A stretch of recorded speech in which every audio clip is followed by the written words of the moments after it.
మరి దేవుడు డబ్బు కన్నా ఎక్కువైనటువంటి వ్యక్తి అంటే ఈయన మరణించిన తర్వాత శిష్యులందరూ కూడా నష్టపోతున్నారు. ఏ విధంగా నష్టపోతున్నారంటే మా మధ్యన సాక్షాత్తు పరమ దైవం కలిగినటువంటి మానవ రూపం దాచినటువంటి దైవము కలిగినటువంటి ఈయన మానవుడు అదేవిధంగా దేవుడిని ఇతడు మా మధ్య లేడు, నేను నష్టాలు పోతున్నామని. ఇదిగోండి మీరందరూ కూడా భయంతో చెప్తున్నారు. ఎందుకంటే యేసు ప్రభు సిలువేసిన తర్వాత మరి సైనికులు అక్కడ ఉన్నటువంటి చక్రవర్తులకు సంబంధించిన వ్యక్తులందరూ కూడా పట్టణాలు ఏం చేస్తారు, ఆయన వెనకాల ఎవరైతే తిరిగారో వాళ్ళందరూ కూడా ఈ శిక్షకు విధించబడతారనే విధంగా అనేక మార్లు కష్టాలకు వారిని నష్టాలకు వారిని గురి చేస్తారు.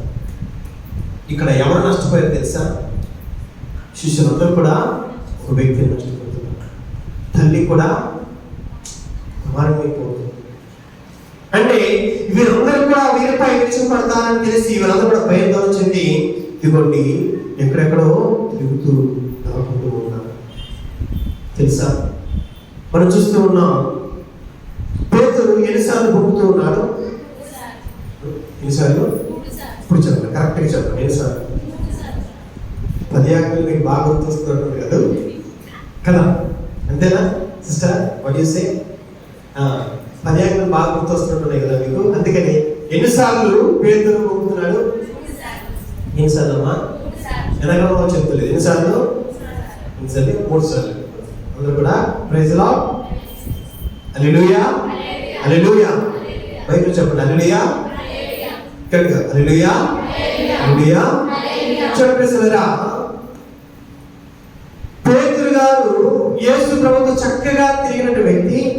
ఆయన ఏదైతే స్వస్థత కార్యాలు చేస్తున్నాడో, ఏదైతే అద్భుతాలు చేస్తున్నాడో, ఈయన కూడా పక్కన ఉన్న వ్యక్తి. యేసు ప్రభు శిష్యులు అడిగినప్పుడు, అయ్యా నా గురించి మీరు అందరూ కూడా ఏమనుకుంటున్నారంటే, ఒక్కొక్కరు ఏమన్నారు, ఏమన్నారు?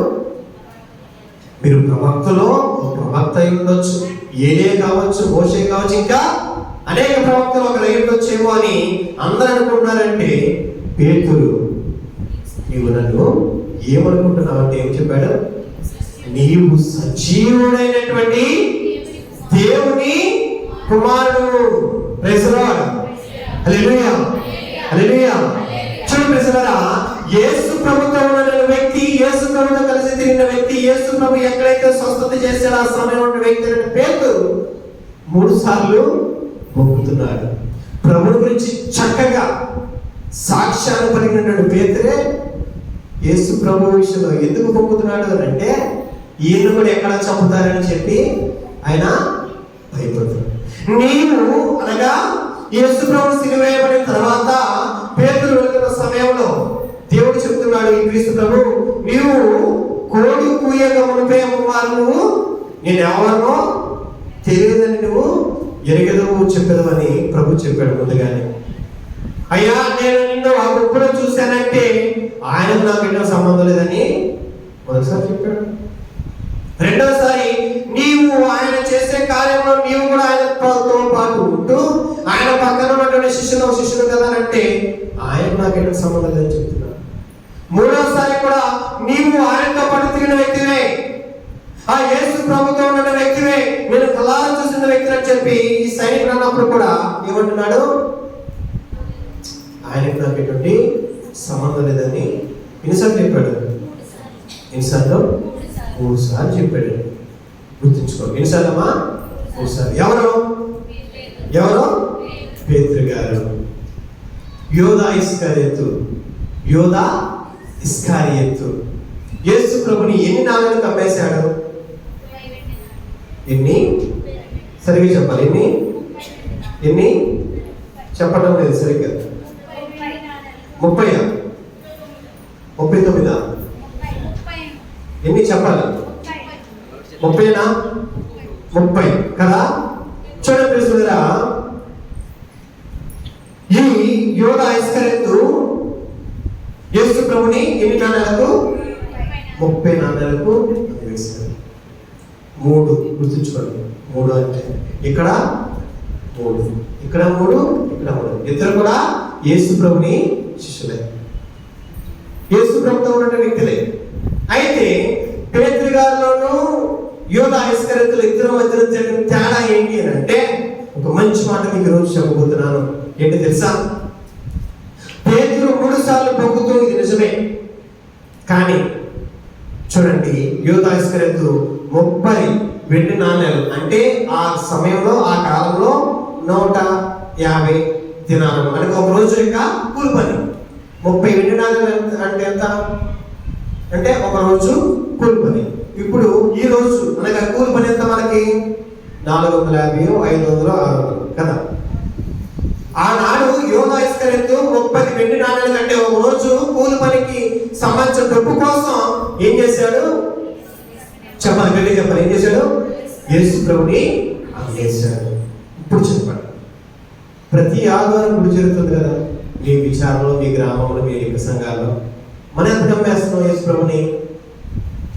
ఎంత నమ్మేస్తున్నాం చెప్పాలి. అందరూ సైలెంట్గా ఉంటే మనందరం ఏమనుకుంటామంటే బౌద్ధ మతానికి చెందిన బుద్ధుల్లాగా మనకు వచ్చినట్టు కదా, అంతేనంటారా? చెప్పాలి. ఆనాడు యూదా ఇస్కరియోతు ఒక రోజుకు వచ్చేటువంటి కూలి పని ఎంత అంటే దినారములు, 150 దినారములు అనుకోండి ఆ రోజు కూలి పని, అంటే 30 వెండి నాణ్యాలు. ఈ 30 వెండి నాణ్యాల కోసం ఏం చేశాడు యేసు ప్రభుని? మత పెద్దలకు, అక్కడ ఉన్న నాయకులకు అతన్ని చెప్ప కూర్చున్నారు. మీరేమో నిశ్శబ్దంగా చెప్తున్నారు, కూర్చున్నావు, నేనేమో గట్టిగా కలుస్తున్నాను. మీరు ఎక్కువ చెప్పాలా, నేను ఎక్కువ చెప్పాలా? నేనే ఎక్కువ చెప్పాలంట. గట్టిగా చెప్పడం కొట్టు, ఎందుకంటే నా కోసం చెప్తున్నారు కాబట్టి గట్టిగా చెప్పడం కొట్టు. చెప్పడం కొట్టు, ఎందుకు కొడతాడు కానీ కొడతాం కదా. ప్రియమైనటువంటి సహోదరు చూడండి, యూదా ఇస్కరియోతు 30 వెండి నాణ్యాల కోసం యేసు ప్రభువుని అమ్మేస్తే, ఈ రోజు నీవు నేను ఆయన నమ్ముకున్న బిడ్డలము, జ్ఞానస్నానం పొందిన బిడ్డలము, బాప్తిజం పొందిన బిడ్డలము, మనం కూడా యేసు ప్రభువుని ఏం చేస్తున్నాం? 450 రూపాయలు, 600, 700 రూపాయల కోసం ఆదివారం నాడు కూడా మనం ఏం చేస్తున్నాం? పనికిరిపోతున్నామండి. ఏం చేస్తున్నాం? ఇక్కడ దేవుడిని అమ్మేస్తున్నామండి. ఎంత తప్పండి. మన రెండో యూదా ఇస్కరియోతు అనుకోవాలి. ఎవరుకోవాలి? రెండవ యూదా ఇస్కరియోతు అనుకోవాలి. ఎందుకంటే 30 వెండి నాణ్యాలు యేసు ప్రభువునే సాక్షాత్ దేవుడిని అమ్మేశాడు. మనం కూడా 150 నుంచి ముఖ్యంగా ఆదివారం వరకు జరిగేటువంటి కూలి పని కోసం మనం దేవుడిని ఆదివారం నాడు అమ్మేసేస్తున్నాం. గుడికి రాకుండా ఎంత తప్పు చేస్తున్నామండి మనం.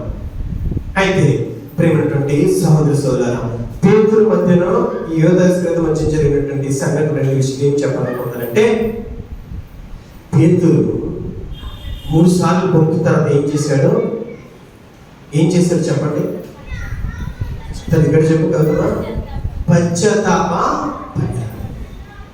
దేవుడి వైపు తిరిగి, ఎవరైతే దేవుడు నిజమైనటువంటి సాక్షాత్ దేవుడి కుమారుని చెప్పాడు పేతురు 3 సార్లు పొక్కాడో, ఈ వ్యక్తి ఏం చేశాడంటే మళ్ళా దేవుడి వైపు తిరిగి, దేవా నేను నిజంగానే తప్పు చేశాను అని కన్నీరు కాల్చుకుంటూ ఎక్కి ఎడుతూ ప్రభునికి పశ్చాత్తాపం చెప్పాడు. గుర్తుంచుకోండి, ఏం చేశాడమ్మా? పేతురు ఎక్కి ఏడుస్తూ నేను నిజంగానే తప్పు చేశాను దేవా అని చెప్పి ఆయనకు పశ్చాత్తాప హృదయాన్ని తెలియపరిచాడు. అప్పుడు దేవుడు తనను దీవిస్తున్నాడు. మరి యూదా ఇస్కరియోతు చేసిన తప్పు దానికి వెనకొచ్చాడా? వెనక వచ్చి దేవా నేను తప్పు చేశానని చెప్పాడా? చెప్పలేదండి. ఏం చేశాడు? ఆ నాణ్యాలు తీసుకుని మళ్ళా ప్రభుత్వం దగ్గరికి వెళ్ళినప్పుడు వారు ఏమన్నారు?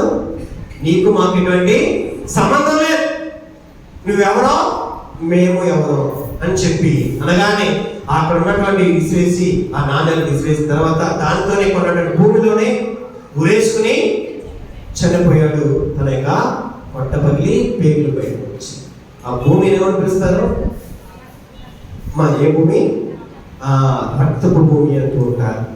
చూడండి, పేతురు గారిలోను యూదా ఇస్కరియోతులో మధ్య జరిగినటువంటి తేడా ఏంటంటే, ఒకటే, ఈ పేతురు గారు పశ్చాత్తాపంతో దేవుడి దగ్గరికి వచ్చాడు, యూదా ఇస్కరియోతు మాత్రం రాలా. మరి నీవు పేతురు వలె మనసు మార్చుకుని హృదయ ప్రవర్తన చెందుకుంటూ దేవుడి దగ్గరికి వస్తున్నావా, లేక యూదా ఇస్కరియోతు వలె నాకు దేవుడు అనుకుంటూ దూరం వెళ్ళిపోతున్నావా? ప్రభు నీ చేతిలో పెడుతున్నాడు ఈరోజు. ఈరోజు ఈ వాక్యం ద్వారా ప్రభు నీ చేతిలో పెడుతున్నాడు. దేవుడు ఏ విధంగా నీ చేతిలో పెడుతున్నాడు అంటే, పేతురు చేసిన తప్పిదం తెలిసి కూడా ప్రభువా నేను చేశానయ్యా తప్పిదం చెప్పి ఎక్కేస్తూ దేవుడికి సమర్పించుకుంటూ హృదయ పరివర్తన చెందుకుంటూ పశ్చాత్తాపంతో చెప్తుంటే, యోధేశ్వరత్తు ఒక్కసారి వెనక్కి ప్రభువా నేను పాపం చేశాను తప్పు చేశానని యోధేశ్వరి తనకొచ్చాడు అనుకోండి, దేవుడు తను క్షమించేవాడే కదా. పేతురు గారి పేరున సెయింట్ పీటర్స్ పౌల్ అని స్కూల్స్ ఉన్నాయి, చర్చిలు ఉన్నాయి, పెద్ద పెద్ద దేవాలయాలు అన్నీ ఉన్నాయి. యోధా ఇస్కరియోతు గారి పేరు మీద ఏదైనా ఉందమ్మా? చెప్పాలి. ఉందా? ఈ స్కూల్లో ఉందా? హాస్టల్ అయినా ఉందా? హాస్పిటల్ అయినా ఉందా? ఇక్కడ దేవాలయం ఉందా యోధా ఇస్కరియోతు పైన? లేదు. ఎందుకని? బికాస్ ఏంటంటే ఇతడు వెనకకు తిరిగి ప్రభుని దగ్గరికి వచ్చి నేను తప్పు చేశాను అని పశ్చాత్తాప హృదయంతో తను చెప్పలేదు. కానీ పేతురు గారు మాత్రం చెప్పారు. అందుకని మనం ధ్యానించాల్సింది ఏంటంటే, ఎప్పుడైనా సరే వాక్యంలో ఈ ఊరి మధ్య జరిగిన సంఘటన ఏంటయ్యా ఇదే. పేతురు గారు హృదయ పరివర్తన కలిగి పశ్చాత్తాప హృదయంతో దేవుడి దగ్గరికి వచ్చారు. కానీ యూదా ఇస్కరియోతు మాత్రం నీవు నేను కూడా అదే తప్పిదం చేస్తే ప్రభువా నన్ను క్షమించు అని అడుగుదాం. ఇప్పుడు మనం ఏం చెప్పుకుంటున్నాం? ప్రభువులకు కూడా నష్టాలు. ఆ మరియ తల్లి తన కుమారుడు లేనటువంటి బాధను ఆ నష్టానికి పోతుంది. ఏ తల్లి బాధపడింది? ఏ తల్లి బాధపడదు?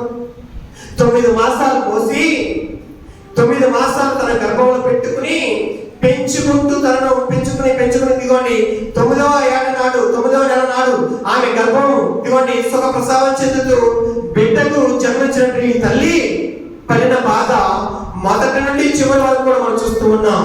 ఏంటో నష్టం తెలుసా? యేసు ప్రభు ఈ లోకానికి వచ్చే సమయంలో మరి తల్లి గర్భం దాల్చినప్పుడు ఆ ప్రాంతం అంతా కూడా చీకటిగా ఉండేది కదా. రాత్రి వేళ యూసఫ్ గారు ఆమెను అందుకుని ఈ తల్లిని గర్భంతో ఉన్నటువంటి స్త్రీని, గర్భం దాల్చిన తల్లిని తీసుకుని వెళ్తున్న సమయం అంతా కూడా చీకటి ప్రాంతం. ఆయన ఇంటికి వెళ్ళి తలుపుని కొడుతుంటే ఎవరు కూడా చెప్పండి ఏం చేశారు? తలుపు తీయలేదండి.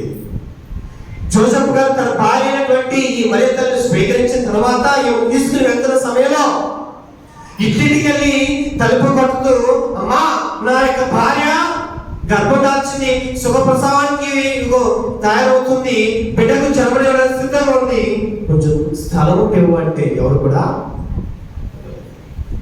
చూసారా? ఆ తల్లి తప్పు చేసిందా?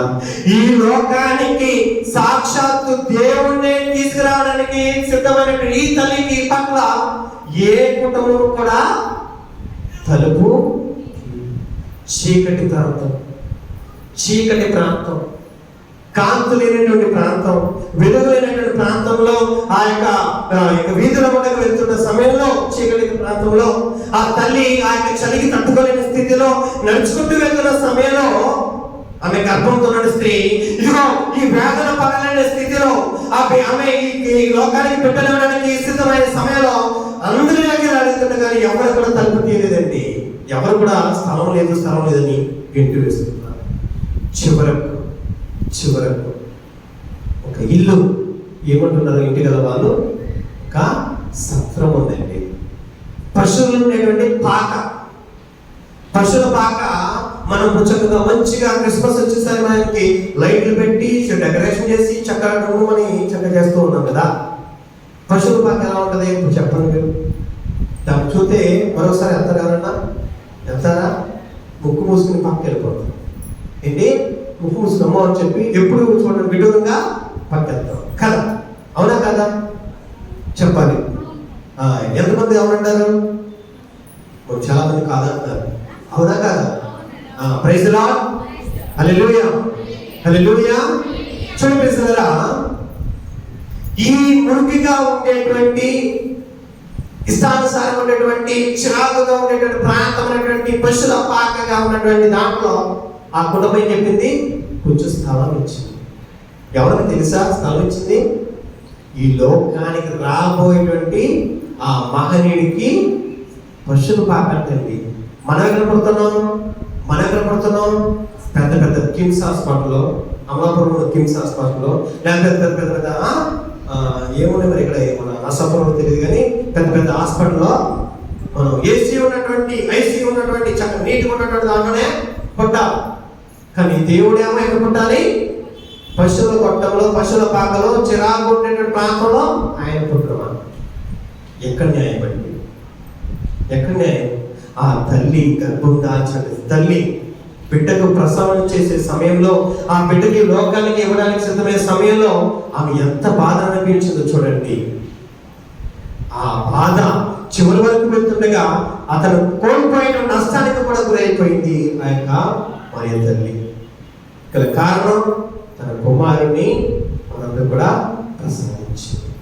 మరి తర్వాత ఏంటి? బాధలు, కష్టాలు, నష్టాలు, ఇబ్బందులు. ఏంటి ఈ ఇబ్బందులు అంటే ప్రేమైనటువంటి సహోదరి సహోదరులారా, చూడండి, యేసు ప్రభు శిలువ పైన మరణించడం తెలుసు. అదే శిలువ పైన ఏమవుతుంది? ఇబ్బంది పడ్డాడా పడలేదా? ఏ విధంగా ఇబ్బంది పడ్డాడు? ఏ విధంగా ఇబ్బంది పడ్డాడు? ఎవరు చెప్తారు? సగసగం చెప్తే ఎలా ఉన్నప్పుడు చెప్పండి. అదే మీరు చెప్పింది కరెక్టే, చెప్పండి ఏంటి?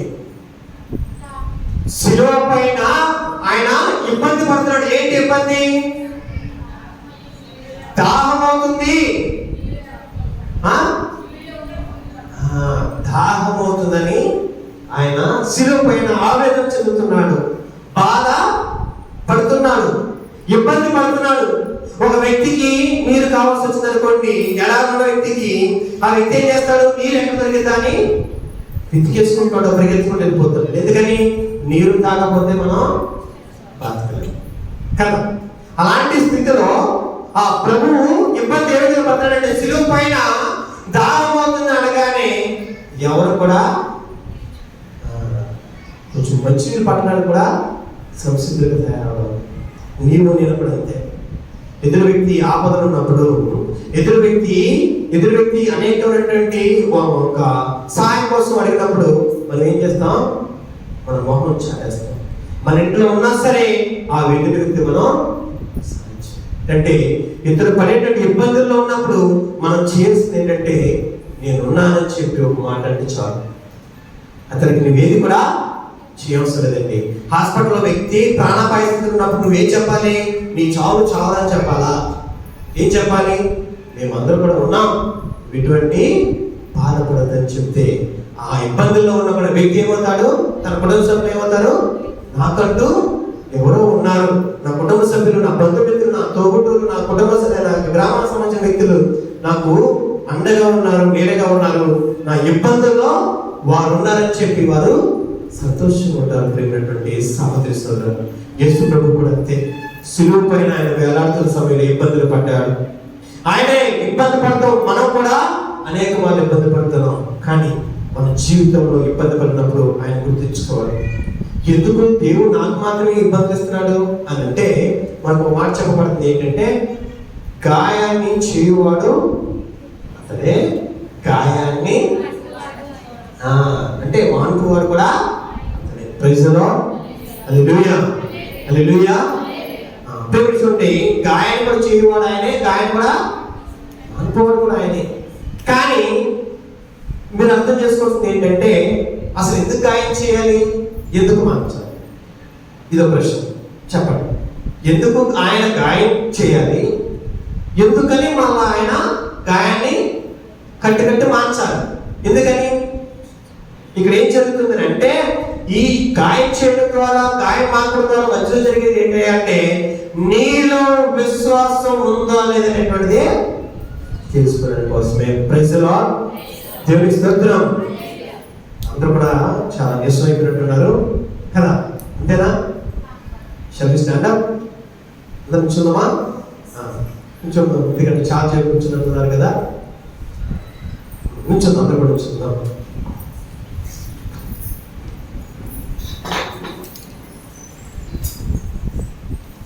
కొంతసేపు దేవుణ్ణి మరలా స్తుతిద్దాం.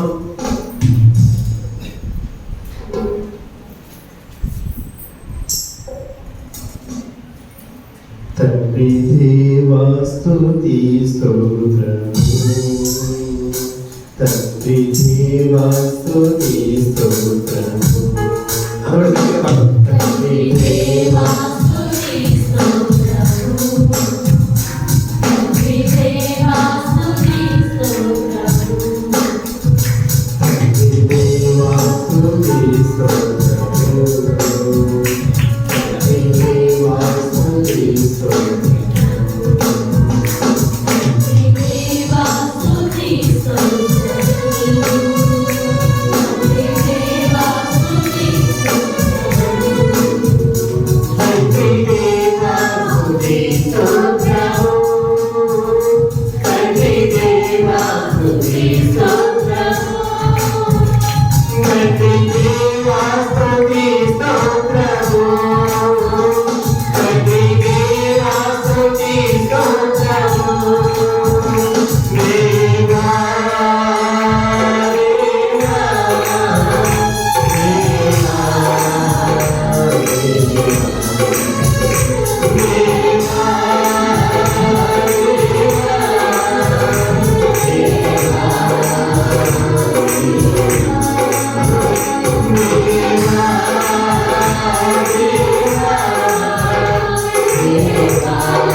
అమ్మా ఆయాసపడుతున్నారా? అవునా, ఆయాసపడుతున్నారా? దేవుని వాక్యం చాలా చాలా చెప్పాలి. ఎవరు చెప్తారు? దేవుని వాక్యం చాలా ఏదైనా మాట చెప్పండి. విలువైనటువంటిది, ఇంకా పొద్దునైనటువంటిది, రెండంచుల కట్టుగా ఉండేది. మీ భాష, మన తెలుగు భాషలో. ఇంకా దేవుని వాక్యము అమూల్యమైనటువంటిది, బలమైనటువంటిది, మధురమైనటువంటిది, తేనెకన్నా తీయనటువంటిది, ఇంకా చాలా చాలా చాలా చెప్పచ్చు. దేనికి దేనికి దేనికి? దేవుని యొక్క వాక్యం. ఈరోజు ఎంతమంది ఈ దేవుని వాక్యాన్ని ఇంటికి తీసుకెళ్ళాలనుకుంటున్నారు? ఇంటికి తీసుకెళ్ళాలనుకుంటున్నారు? ఎవరు చేతులు ఎత్తట్లేదు? ఎవరికి వద్దా? వద్దా? కావాలా? కావాలన్న వారందరూ చప్పట్లు కొట్టండి.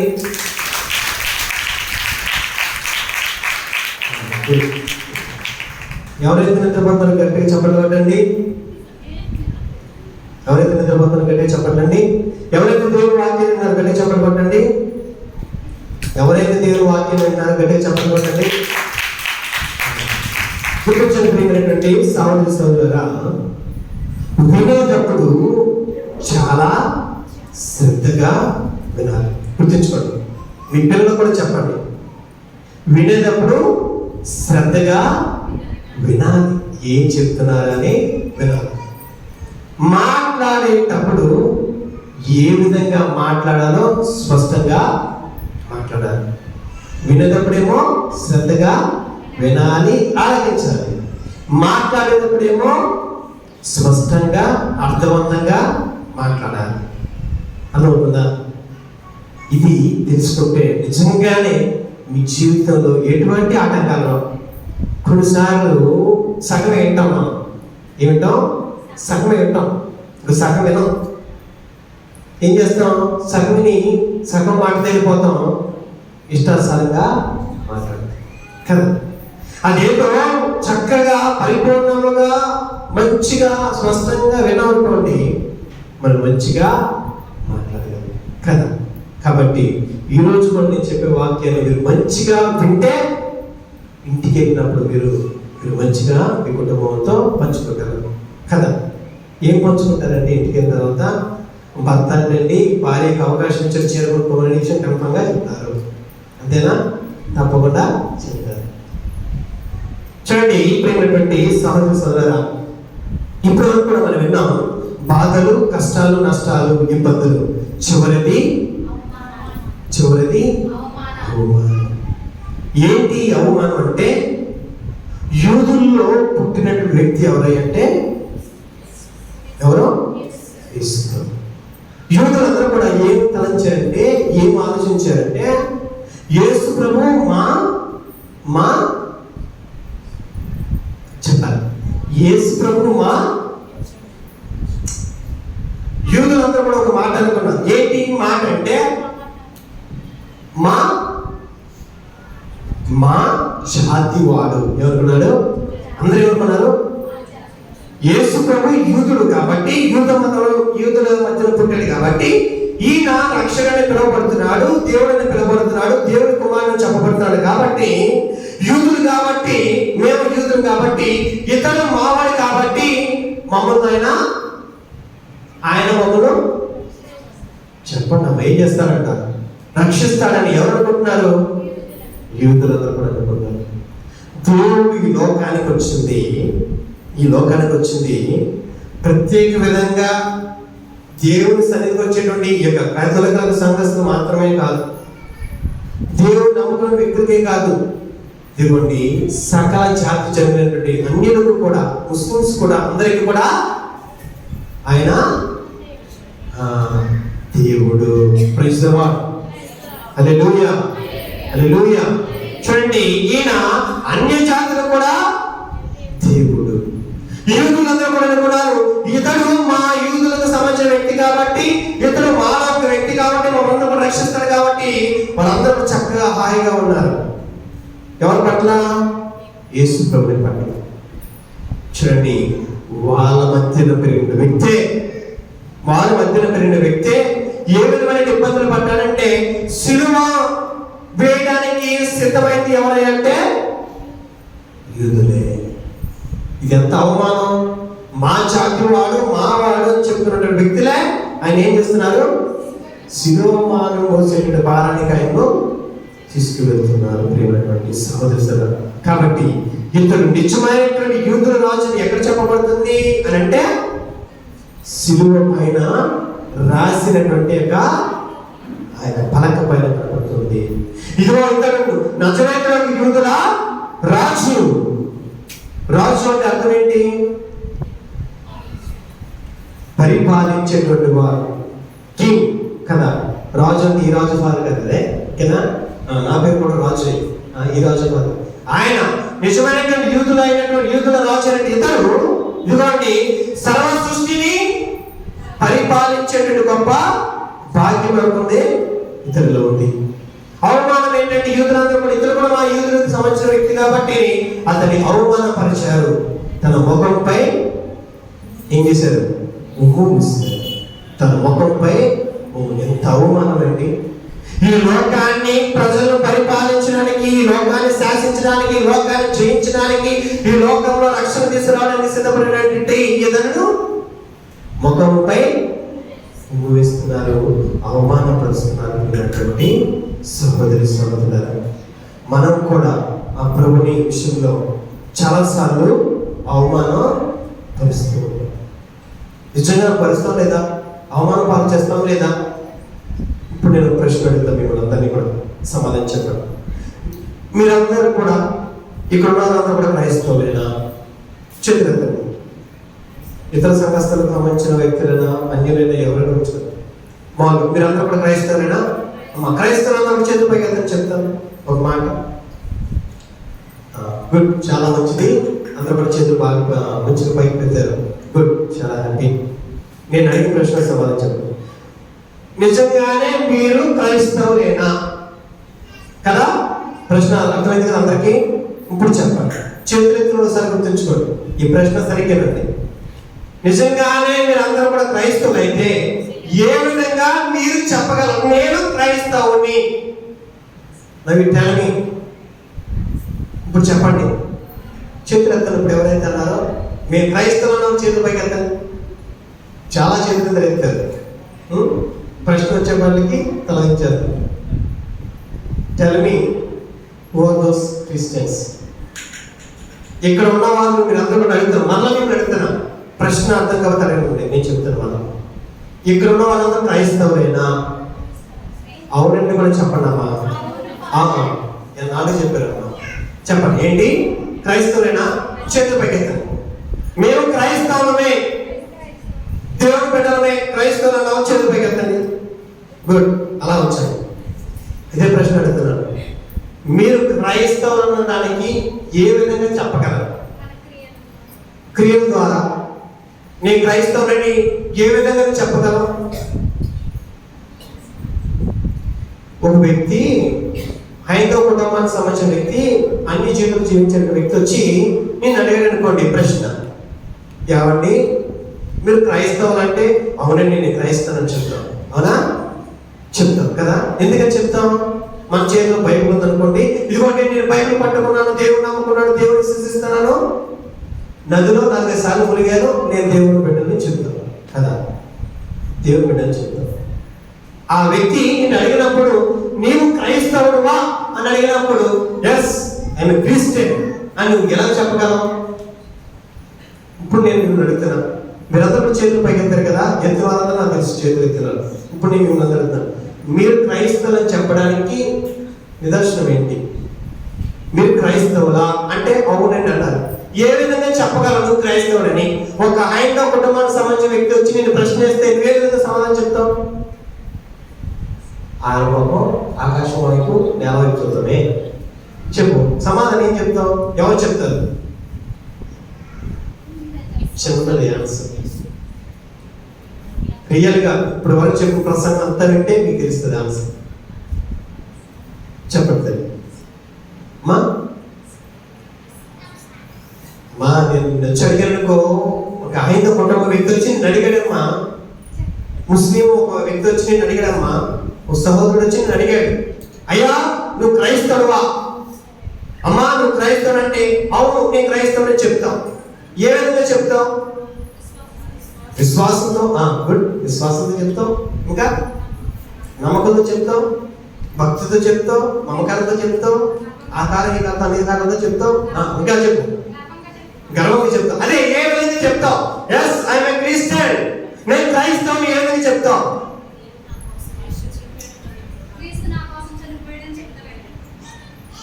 దగ్గరలో ఉన్నది. ఇంకా చెప్పండి, ఏం చెప్పాలి తెలుసా?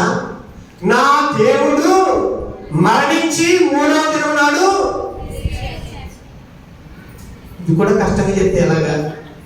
ఇది కూడా కష్టం చెప్తే ఎలాగా? నా దేవుడు, నన్ను సృష్టించిన దేవుడు, నన్ను ప్రేమించిన దేవుడు, నన్ను ఈ లోకాన్ని పంపించిన దేవుడు మరణించి మూడవ దినాలు చెప్పిన రీతిగా తిరిగి లేచాడు. క్రీస్తు నేడు లేచాడు. ఏంటమ్మా? ఇదేనా? హల్లెలూయా. యేసు ప్రభు నీ కోసం మరణించి మూడవ నాడు పునరుత్థానం చెందాడు. ఎలా చెప్పాలి? హల్లెలూయా. ఏంటమ్మా? మీ చేతిరత్నం లేని బాబు ఈరోజు ఆగ్రహత్వం అనుకుంటారా? చెప్పండి. ఎవరైనా నిన్ను కానీ అడిగారు అనుకోండి, ఏమా నువ్వు క్రైస్తవురాలువా, నువ్వు క్రైస్తవుడు అంటే చెప్పాల్సిన మాట ఏంటి తెలుసా? ఎస్ నేను నిజంగానే క్రైస్తవుని. ఏ విధంగా చెప్పగలుగుతున్నావు అని అడిగితే ఏం చెప్పాలి? ఆ బైబిల్ ఉంది కాబట్టి క్రైస్తవుడు, జపమాల ఉంది కానీ క్రైస్తవుడు చెప్తే సరిపోదమ్మా. ఏం చెప్పాలంటే, నా దేవుడు నన్ను పుట్టించిన దేవుడు, నన్ను ఈ లోకాన్ని పంపించిన దేవుడు సాక్షాత్తు చెప్పిన రీతిగా మరణించి మూడవ దినం నాడు ఉత్థానుడయ్యాడు కాబట్టి నా దేవుడు నిజమైనటువంటి దేవుడు. Praise the Lord. Hallelujah, hallelujah, హల్లెలూయా.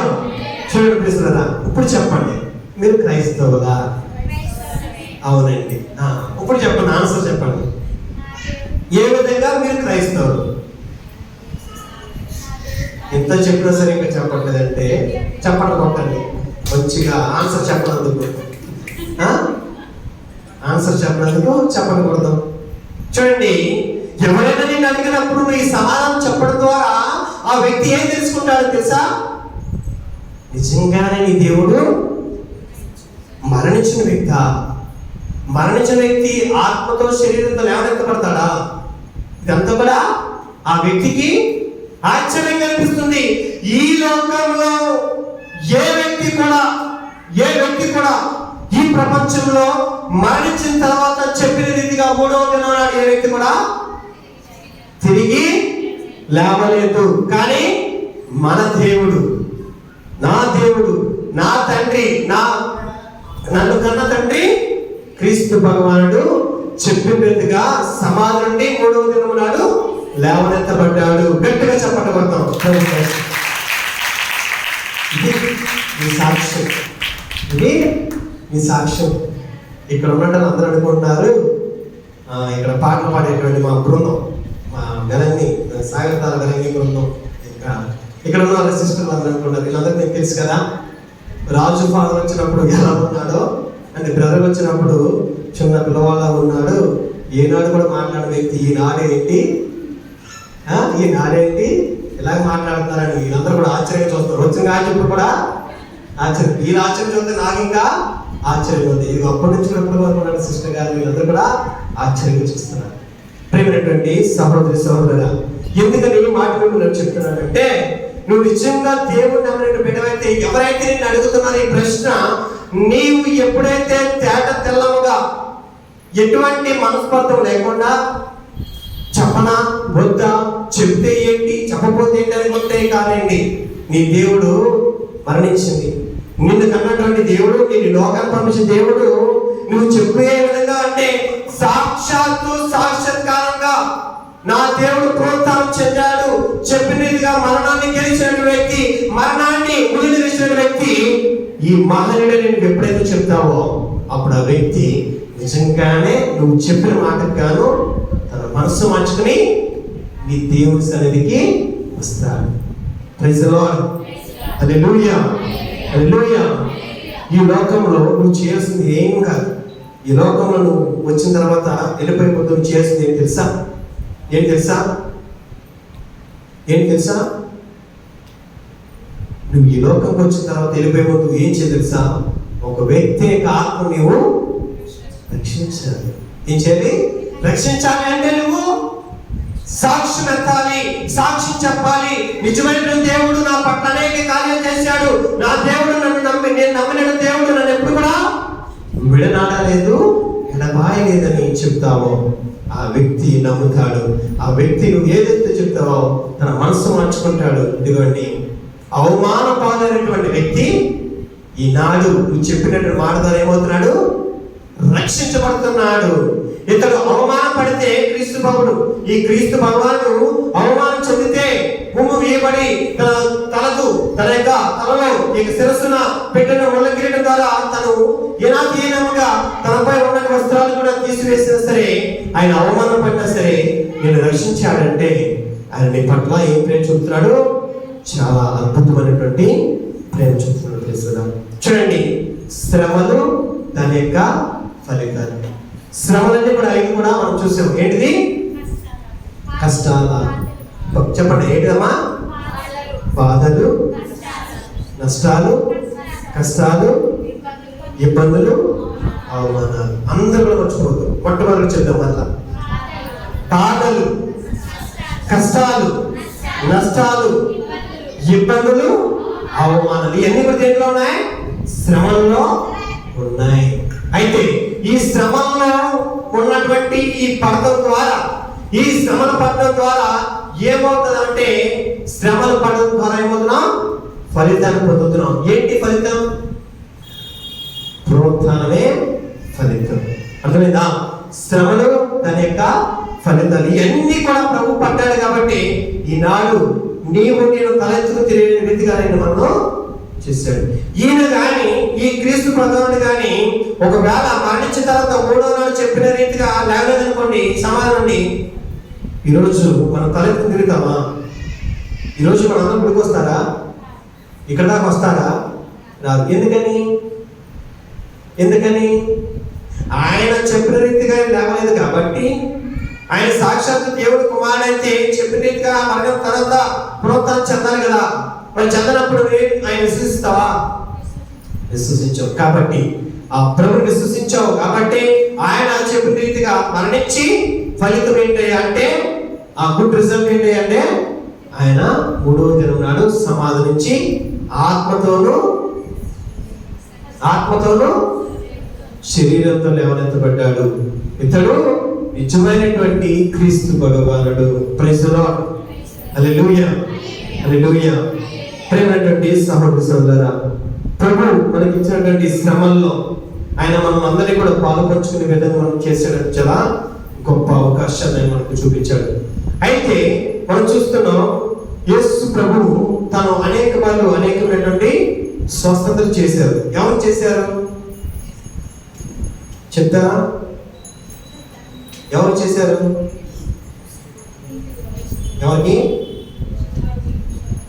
ఎవరికి చెప్పాలి? కుట్టివారికి. మీరు చాలా డౌట్ పడతారు. యేసు ప్రభు ఎవరికి స్వస్థపరిచారు? కుట్టివాడిని, గుడ్డివాడిని, కుష్ఠరోగిని, పక్షవాత రోగిని, రక్తస్రావణ స్త్రీని, చాలా మందిని కూడా ఆయన స్వస్థపరిచారు కదా. అందరూ నమ్ముతారు కదా. Praise the Lord. హల్లెలూయా. ప్రేమైనటువంటి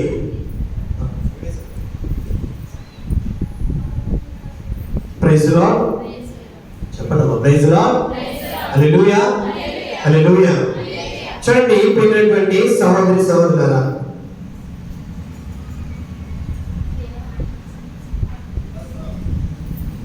చూడండి ప్రియులారా,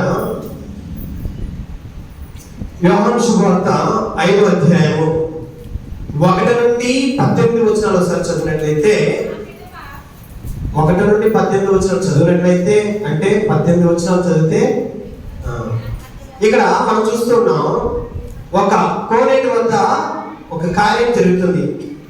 ఎక్కడది? కోనేటి వద్ద అనగా బెత్సెదా. ఏంటిది? బెత్సెదా అనేటువంటి ప్రాంతంలో ఒక అద్భుతం జరుగుతుంది. ఏంటి అద్భుతం అని అంటే, చూడండి, ఎవరమ్మా? ఎన్ని సంవత్సరాలు? 38 సంవత్సరాల నుండి ఒక వ్యాధి చేత బాధపడుతున్న వ్యక్తి ఒక కొలను, బెత్సెదా అనేటువంటి ప్రాంతం ఏంటంటే ఒక కొలను అంటే ఏంటి? ఒక చిన్న మడుగు, ఒక చిన్న చెరువు అనుకుందాం, కోనేరు. ఈ నీరు ఎటు కూడా వెళ్ళడానికి అవకాశం. కానీ ఇక్కడ ఏముంటున్నాయంటే 5 ముఖ ద్వారాలు ఉంటున్నాయి. ఇక్కడ 5 ద్వారాలు. అయితే ఒక వ్యక్తి ఎన్ని సంవత్సరాల నుంచి ఉన్నాడు? 38 ఇయర్స్. ఈ వ్యక్తి ఎక్కడున్నాడు? కోనేరు దగ్గర ఉన్నాడు. అతనికి ఏమైంది? ఏం వ్యాధి? ఏ వ్యాధి? పక్షవ్యాధి. ఈ పక్షవాతంతో ఉన్నటువంటి ఈ వ్యక్తి ఈ కోనేటి దగ్గర, ఈ బెత్సెదా అనేటువంటి యొక్క కొలను దగ్గర కూర్చుని ఉన్నాడు. అతడు నడవగలడా? నడవలేడు. కదలగలడా? కదలలేడు. కానీ జరిగిన అద్భుతం ఏంటంటే, ఇక్కడ ఏం జరుగుతుంది అంటే, సంవత్సరానికి ఒక పాటు ఒక రోజున ఏమవుతుంది? నీళ్లు కదిలిపబడుతున్నాయి. ఎవరి చేత? ఎవరి చేత? దేవదూత పైనుండి వచ్చి ఆ నీటిని కదిపినప్పుడు ఎవరైతే మొట్టమొదటిగా ఆ నీటిలోకి వెళతారో దే విల్ బికమ్ క్యూర్డ్. అంటే వాళ్ళందరూ కూడా ఏమవుతారు? స్వస్థత పొందుతారు. Praise the Lord. Hallelujah, hallelujah. చూడండి ప్రియులారా, 38 సంవత్సరాల పాటు ఒక వ్యక్తి, పక్షవాత రోగంతో ఉన్న వ్యక్తి, కదలలేడు, మెదలలేని స్థితిలో ఉన్న వ్యక్తి, పరిగెత్తలేని వ్యక్తి అక్కడ ఉన్నాడండి.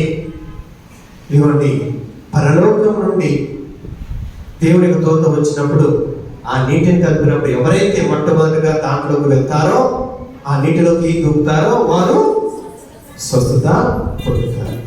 ఇదంతా కూడా జరుగుతున్న సమయంలో ఇదిగోండి, ఈ వ్యక్తి ఏమవుతున్నాడంటే, ఆ గుండగా వెళ్తుండగా, అనగా ఆ దారి గుండా వెళ్తున్న క్రీస్తు ప్రభుని తను తెలుసుకుంటున్నాడు. ప్రభు అంటున్నాడు ఏమంటున్నాడు? నీవు స్వస్థ పొందడానికి నువ్వు సిద్ధపడుతూ ఉన్నావా? అయ్యా, నన్ను ఈ నీటిలో దింపండి. ఎప్పుడు? దూత ఎప్పుడు వచ్చే ఈ నీటి నదిలో అప్పుడు నేను దిగినట్టయితే స్వస్థత పొందుతున్నాడు. కానీ ప్రభు ఏమంటున్నాడు? ఒక మాటతో తనను లేచి ఈ పలకను తీసుకుని వెళ్ళమంటున్నాడు. ఏమంటున్నాడు? లేచి మీ పలకను తీసుకుని వెళ్ళు అని చెప్తున్నాడు. Praise the Lord. Hallelujah, hallelujah. ఇక్కడ యేసు ప్రభు ఆపరేషన్స్ ఏం చేయడం లేదు. యేసు ప్రభు ఇంకేదేదో కార్యక్రమం చేయడం లేదు. ఏమంటున్నాడు? తన మాట ద్వారా లేచి వెళ్ళమంటున్నాడు. ఈ వ్యక్తి లేచి తన పడక ఉన్నటువంటి ప్రదేశం ఉన్నటువంటి పడక తీసుకుని వెళ్ళడము న్యాయమా? లేక దేవదూత వచ్చి ఆ నీటి కలిపినప్పుడు దాంట్లో తోగడం న్యాయమా? సరిగ్గా చెప్పండి, ఆలోచించండి. ఈ వ్యక్తి ఎవరైతే పక్షవాతంతో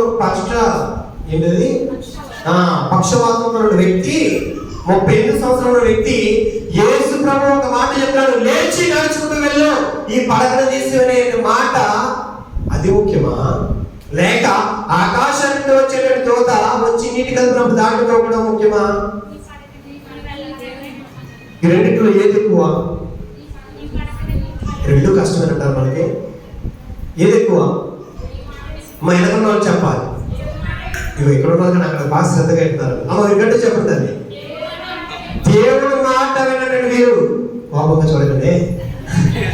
అయితే దేవుడి యొక్క మాట వినటువంటి వీరు అనగా ఆ వ్యక్తి 38 సంవత్సరాల పాటు వ్యాధి చేత బాధతో ఉన్న వ్యక్తి, కదలేని స్థితిలో ఉన్న వ్యక్తి ప్రభు చెప్తున్నాడు, లేచి నడిచి వెళ్ళు. ఆ మాట ముఖ్యమా? పరలోకాన్ని వచ్చి తోట వచ్చి నీటి కదిలేటువంటి ఆ నీటి కదిలేటువంటి స్థితి గది అది ముఖ్యమా అంటే ప్రభువు మాటే ముఖ్యం. ఎందుకు తెలుసా? ఆయన ఒక మాట చెప్పి వెళ్ళమంటున్నాడు కానీ నీటిలో దూకి రక్షించబడిన అంటలా. ఆయన నోటి నుంచి ఒక మాటతో తనను లేవనెత్తుతాడు, ముందుకు నడుపుతున్నాడు. నిన్ను నన్ను కూడా అంతే ప్రభువు. ఎవరో వచ్చి ఏదో చేస్తారనుకున్నా కాదు, ప్రభు నీ పట్ల అయ్యా ఒక మాట చాలు, ఒకే ఒక్క మాట చాలు, నేను స్వస్థత పొందుతాను. ఆ ఒక్క స్వస్థత పొందాలంటే నువ్వు ఒక మాట పలికితే చాలదా? ఒక మాట చాలదా? ఏవయ్యా లేచినాయి అంటే చాలదా? ఏవయ్యా అనారోగ్యంతో బాధపడుతున్నా, ఎదుగో నేను వచ్చి నువ్వు తాగుతున్నాను లేచి నడువు అని అంటే చాలదా?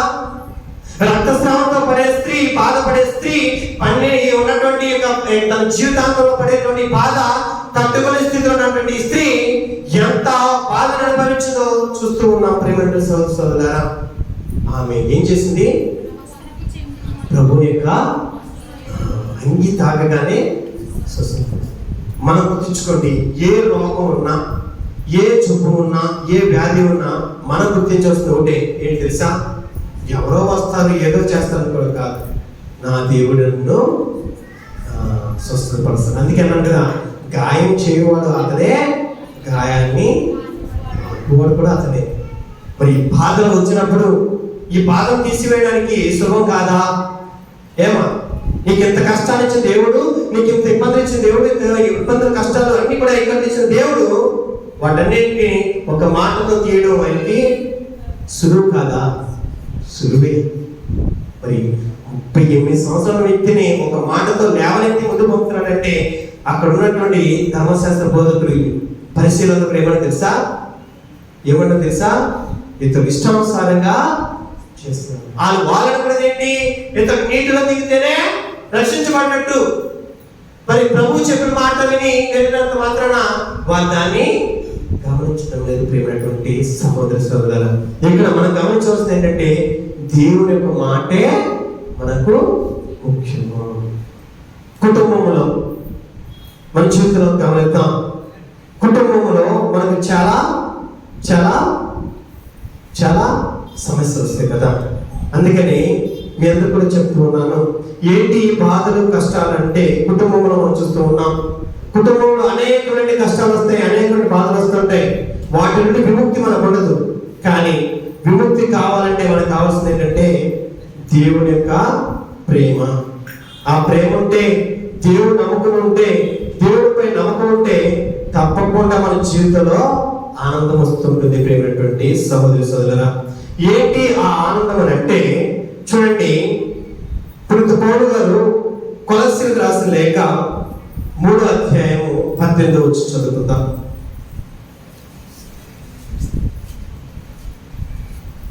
ఇప్పుడు పౌలు గారు కొలస్సీలకు రాసిన లేఖ,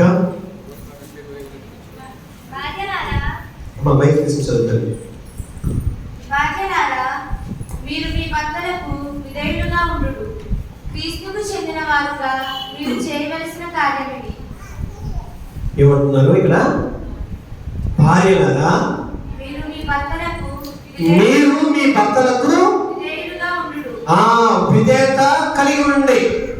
తర్వాత వచ్చి క్రీస్తుకు చెందిన వారుగా మీరు చేయవలసిన కార్యమిది. భర్తలారా, మీరు మీ భార్యలను ప్రేమింపుడు. మీ భార్యలను ప్రేమింపుడు. వారి పట్ల భార్యలారా, మీ భర్తలకు, అమ్మా ఎవరు చెప్పట్లేదు అంటే మీరు ఎవరు విధేయత చూపించట్లేదు అనుకోండి ఇంటికాడ కదా, అంతేనా? Praise the Lord, hallelujah, hallelujah, hallelujah. చూడండి ప్రియులారా, భార్యలారా మీ భర్తలకు విధేయత చూపించండి. భర్తలారా మీ భార్యలను ప్రేమించండి. ఇప్పుడు నేను చెప్పే వాక్యం అంతా కూడా దేని గురించి అంటే, దేని గురించి చెప్పండి, మీరు చెప్పండి. దేని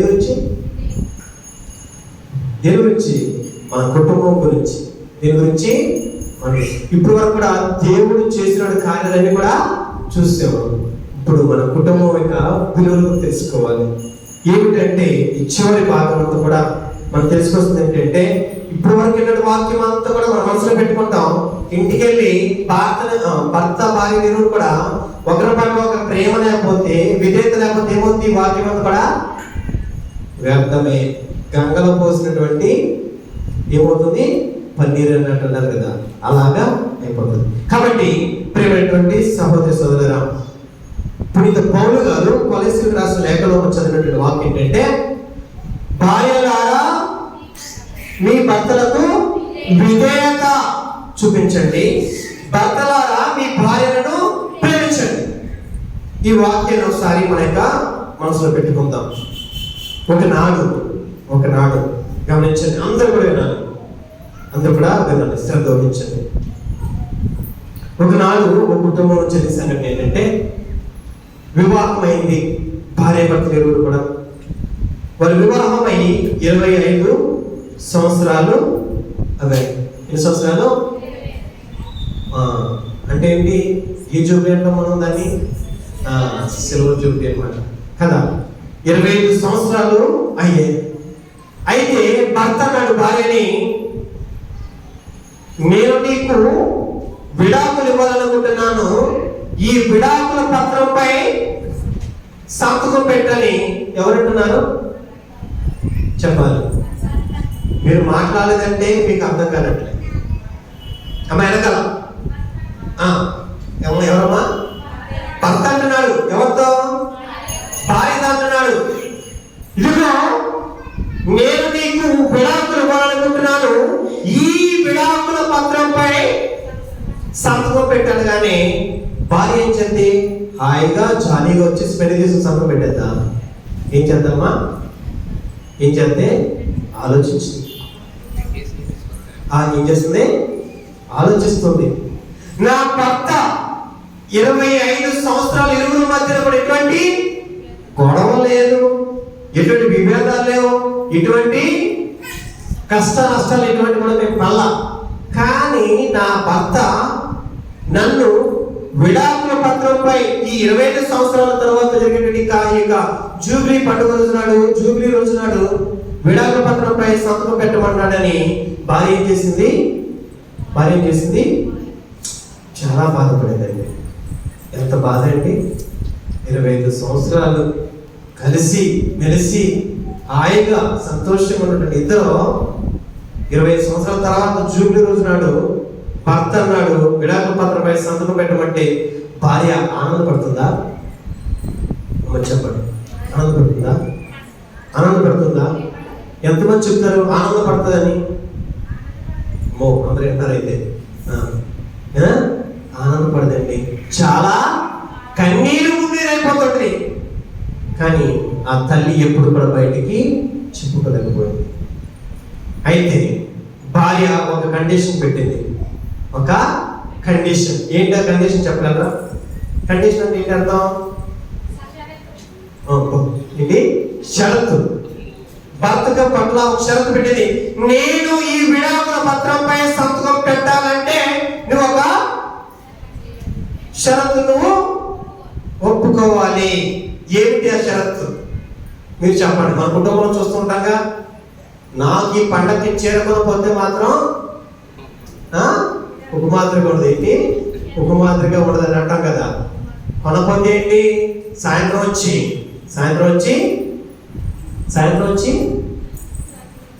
ఒకరోజు భర్త ఏం చేశాడంటే, చక్కగా అంటే భార్య భర్తలు వివాహం అయిన తర్వాత నూతన వధువులు అనుకోవాలి. వివాహమైన నెలలో జరిగిన సంగతి ఏంటంటే, భర్త భార్య ఇరువురు కూడా సుఖంగా జీవిస్తున్న సమయంలో ఇంటికి వచ్చిన తర్వాత ప్రతిరోజు కూడా ఈ భార్య నూతనమైనటువంటి ఈ స్త్రీ ఏం చేస్తుంది? భర్త ప్రతిరోజు కూడా వేడి నీళ్ళు చెప్పండి అమ్మ, ఏం చేస్తుంది? మీరు మాట్లాడలేదని ఈ భర్త భార్య కూడా వెళ్తూ ఉంటుంది. కానీ మీరు మాత్రం ఆ సముద్రికి వస్తున్నాయి, కానీ మనం మాత్రం మాట్లాడాలి. అంతేనంటారా? ఈ నూతనమైనటువంటి వధువులు ఇరువురు కూడా వివాహం అయిన తర్వాత భర్త ఉద్యోగానికి వెళ్ళి సాయంత్రం వచ్చే సమయానికి ఈ భార్య ఏం చేస్తుండేది? వేడి నీళ్ళు కాస్తూ ఉండేది. ప్రతిరోజు పని ఏంటి? భర్త వచ్చే సమయానికి వేడి నీళ్ళు కాసిన సమయం అన్నమాట. అలసిపోయి వచ్చే భర్త కోసం వేడి నీళ్ళు కాసే సమయం. రోజు కాస్తూనే వేడిని కాస్త పెడుతూనే ఉంది. రోజు తను వచ్చి చక్కగా వేడితో స్నానం చేస్తున్నాడు. ఒక రోజు మీకు తెలుసు కదా, పక్కింటి వాళ్ళు ఉంటారు కదా, ఏమన్నారంటే ఒక ఆమె పిలిచి, అమ్మ రా, నువ్వు అన్నయ్యగా పెళ్లి చేసుకున్నావు, నీ కొన్ని మంచి మాటలు చెప్తానని చెప్పి పిలిచి, ఏం చేస్తావు రోజు అంటే చక్కగా అని చెప్పినాక, సాయంత్రం నా భర్తకు నేను చక్కగా వేడిలో కాచి పెడతానని నేను వృత్తిలో చెప్తే, ఈరోజు నువ్వు కాయకు ఏం చేస్తాడో చూద్దామని ఏమన్నారు? ఎవరన్నారు? మీరు చెప్పలేదు అనుకోండి, చెప్పాలి అందరూ. అమ్మ వెనకాల చెప్పండి, మా ఫ్యాన్స్ వెనకాల చెప్పాలి. అమ్మా నువ్వు కానీ ప్రతిరోజు కూడా వేడిని కాచి పెడుతున్నావే నీ భర్తకి, ఈ రోజు వేడిని కాయకు, ఏం చేస్తాడో చూద్దాం. ఎవరన్నారు మాట? ఎవరన్నారు? పక్కింటి ఆవిడ చెప్పింది. ఇంటికి వెళ్ళింది భర్త చక్కగా ప్రతిరోజు వచ్చిన విధంగా ఆఫీస్ నుండి ఇంటికి వచ్చిన తర్వాత భార్య వేడిని కాచి పెట్టేది కదా, మళ్ళా స్నానానికి వేడిని కాచి పెడతానని చూస్తూ ఉన్నాడు.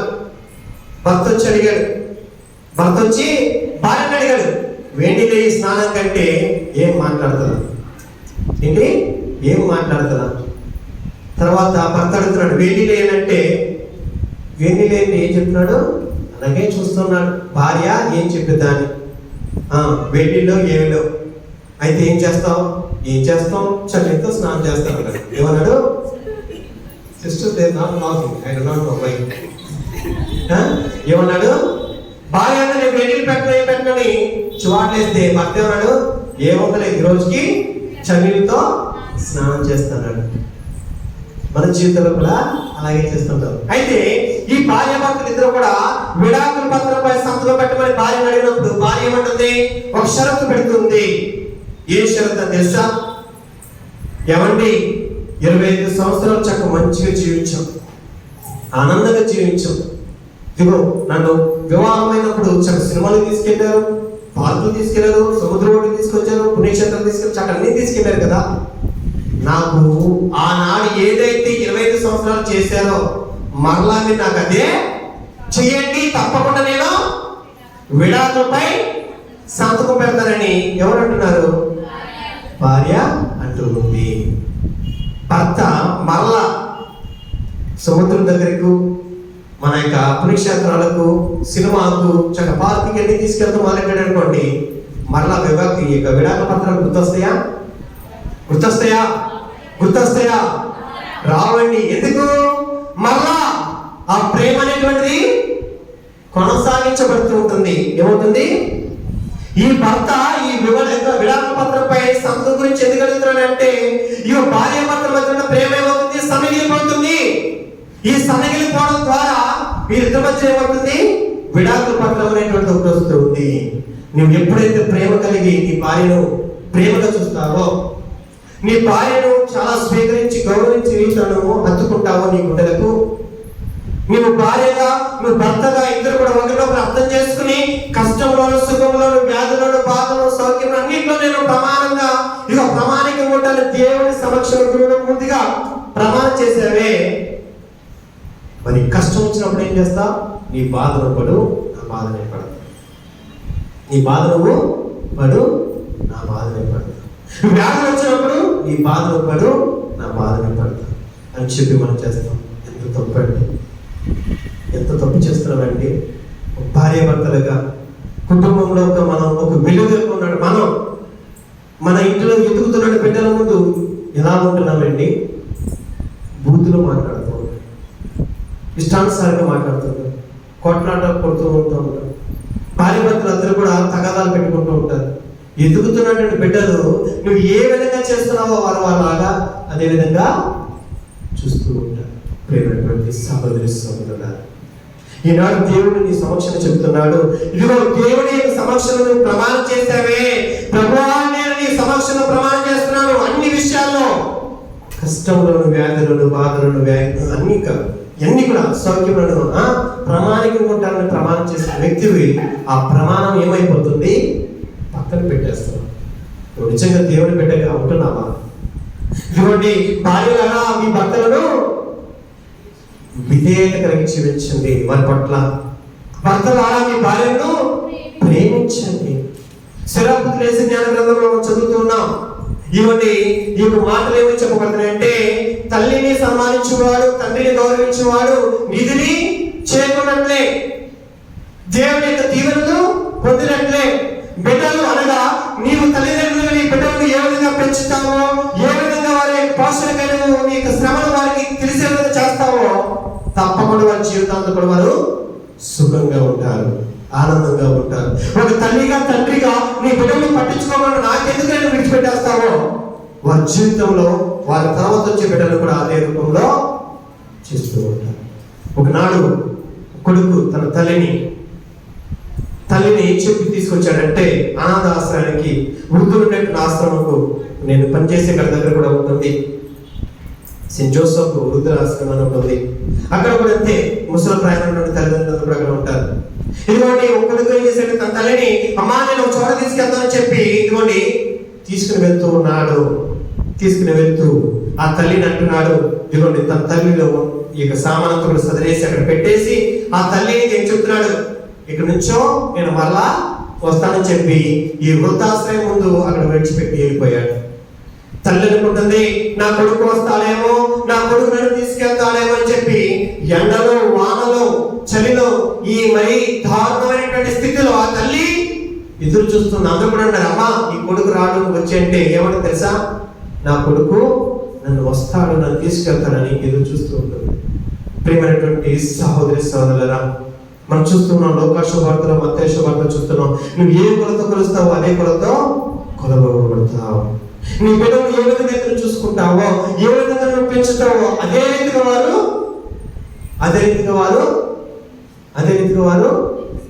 ఎదురు చూస్తున్నారు. మీ అందరూ కూడా ఒక విషయం తెలుసు అనుకుంటా, ఏంటంటే ఒకనాడు పెళ్ళైనటువంటి భార్య భర్తలు, వారి పుట్టిన బిడ్డ తన కుటుంబంలో ఉన్నటువంటి తండ్రి తల్లిని, ముఖ్యంగా ఆ కుమారుడు యొక్క తల్లిదండ్రులు ఉండగానే ముసలి ప్రాయం ఉన్న వారికి ప్రతిరోజు కూడా కోడలు ఏ విధంగా భోజనం పెడుతుందంటే, కుక్కలు తినేటువంటి ప్లేట్లో భోజనము పెడుతూ ఉంది. కుక్కలు తినేటువంటి పల్లెములో ఎవరికి పెడుతుంది భోజనం? అత్త మామలకు పెడుతుంది. ఎవరో కోడలు. బాగా చెప్తున్నారు, ఎవరో కోడలు. ఈ కోడలు అత్త మామకు ఈ కుక్కలు తినేటువంటి పల్లెములో ఈ యొక్క దాంట్లో భోజనం పెట్టి ప్రతిరోజు పెడుతుంది. తినపోతే ఏం చేస్తుంది? కర్రతో ఎవరిని అమ్మా అత్త మామని. చూడండి, ఈ ఇంటిలో ఉన్నటువంటి కోడల పిల్ల ఏం చేస్తుంది? అత్త మామలకి కుక్కలు తినే ప్లేట్లో భోజనం పెట్టి తినపోతే కర్రతో కొడుతూ ఉంది. ఇదంతా కూడా ఎవరు చూస్తున్నారు తెలుసా? తన యొక్క కుమారుడు, చిన్న పిల్లవాడు చూస్తూ ఉన్నాడు. నా తల్లి ఏం చేస్తుందా అని ప్రతిరోజు చూస్తూ రోజు ఏం చేశాడంటే ఆ ప్లేట్, ఆ పల్లెమును, కర్ర రెండు కూడా దాచేశాడు. నాన్న అమ్మ ఇరువురు కూడా ఉన్నప్పుడు భోజనం పెట్టడానికి ప్లేట్ ఏదని అడిగితే ఎవరు కూడా సమాధానం చెప్పడం. పిల్లవాడు పిలిచి ఇక్కడ ప్లేట్ కర్ర ఉండాలి ఏదని అడిగితే దాన్ని నేను చెప్పాలి, దాన్ని నేను దాచాను. ఎందుకు దాచారా అని అడగానే, అమ్మా తాతయ్య నాయనమ్మలాగా నువ్వు కూడా ముసలివారు అవుతారు కదా, ఇరువురు కూడా ఆ సమయంలో మీకు కూడా నేను ఇదే ప్లేట్లో భోజనం పెట్టాలా, ఇదే కర్రతో తినకపోతే కొట్టాలా అని చెప్పి ఎవరన్నారు? చిన్న పిల్లవాడు అంటున్నారు. చూసారు ప్రేస్తున్నారు, చిన్న పిల్లవాడికి ఏం తెలుసు? తను మారడానికి కారణం ఎవరు? ఒక స్త్రీగా, ఇంటి ఇల్లాలుగా నీవు, నీ భర్త, నీవు నీ అత్తమాను గౌరవించినట్లయితే, అత్తమానంటే ఎవరంటే నీ తల్లిదండ్రులే, అవును ప్రతిరూపమే. నీ తల్లిదండ్రులు ఏ విధంగా గౌరవిస్తావో నీ అత్తమాను అదే గౌరవంతో చూస్తే, నీవు ముసలి ప్రాయమైనప్పుడు కూడా నీవు కూడా అత్తమవుతావు, నీ భర్త కూడా మామయ్య అవుతాడు. అదే టైంలో కూడా నువ్వు ఏ విధంగా చేసావో, ఏ కొలతో నీళ్ళు కొలిచావో మళ్ళీ అదే కొలతో నీవు కొలవబడతావు అనేటువంటి జ్ఞాపకరించుకోవాలి. కుటుంబ విధానం, కుటుంబం పెంచే విధానం. ఈ మధ్య కాలంలో చూస్తున్న చిన్న బిడ్డలందరూ కూడా, యవనస్తులందరూ కూడా ఏ రకమైన వస్తువులకు, మరి ముఖ్యంగా పబ్జీ గేమ్, ఫ్రీ ఫైర్ అంతే కదా, free fire and PUBG game, PUBG. ఈ గేమ్స్ సెల్ ఫోన్ పట్టుకుని ఇష్టానుసారంగా ఆడుతూ ఉన్నారు. కారణం మనమే. ఆ బిడ్డలు అలా తయారవడానికి కారణం ఇప్పుడు అడుగుతున్నాను, ఎంతమంది ఉదయం లేచినప్పుడు బైబిల్ చదువుతారు? కష్టం, చాలా కష్టం. ఎంతమంది బైబిల్ చదువుతాం? లేవగానే చేతి పైకెత్తు. పెద్దవాళ్ళు 1, 2, 3, 4 ఉన్నది 150 100 మంది ఉన్నాం, కానీ 4, 3 ఎత్తాం అంటే అర్థం ఏంటి? ఎవరు కూడా బైబిల్ పట్టు. ఎంతమంది లేవగానే ఫోన్ పట్టుకుంటాం? అస్సలు ఎత్తట్లేదు. దేవుని ముందు ఫోన్లు లేవంటారు. చూడండి ప్రియులారా, దేవునికి నీవు ఎంత ప్రేరణ అనగా దేవునికి ఎంత ప్రాముఖ్యత ఇస్తున్నావు ఆలోచించండి. నీ బిడ్డల గురించి చెప్పాల్సిందే, లేవగానే బైబిల్ పట్టుకుంటే జీవితాంతం కూడా దేవుని పట్టుకొని జీవిస్తాడు. ప్రైజ్ ది లార్డ్, హల్లెలూయా, హల్లెలూయా. కాబట్టి ప్రేమైనటువంటి సహోదరి సోదరులారా, అందరూ లేచి నిలబడి చివరిగా ఈ స్తుతి ఆరాధన తర్వాత ప్రభునికి ఆశీర్వాదం పొంది పరిశుద్ధ దివ్య పూజలని సమర్పించుకుందాం. అందరూ లేచి నిలబడదాం.